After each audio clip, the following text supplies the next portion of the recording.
সাকিবেনদেরকে সাথে থাকো, সব সময় এভাবে এগিয়ে যাও, আমাদেরকে এগিয়ে নিয়ে যাও, এটাই থাকবে।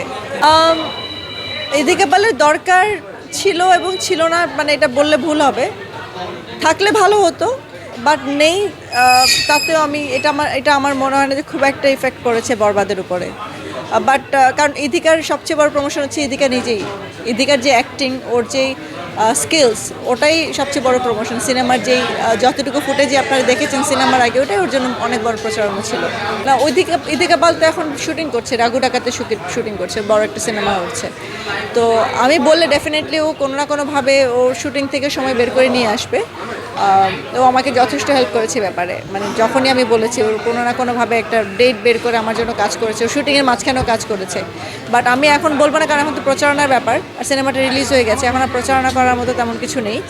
এখন যারা অডিয়েন্স তারাই প্রচারণা করবে।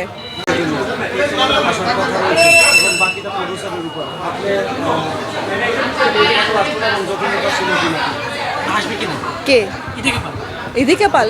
সেটা তো অবশ্যই সাথে সাথে আপনাদের গণমাধ্যম বলবো, আমরা ইউনিভার্সিটির সাথে সবসময় বরবাদের সাথে ছিলাম। আমার কথা হচ্ছে যে নেক্সট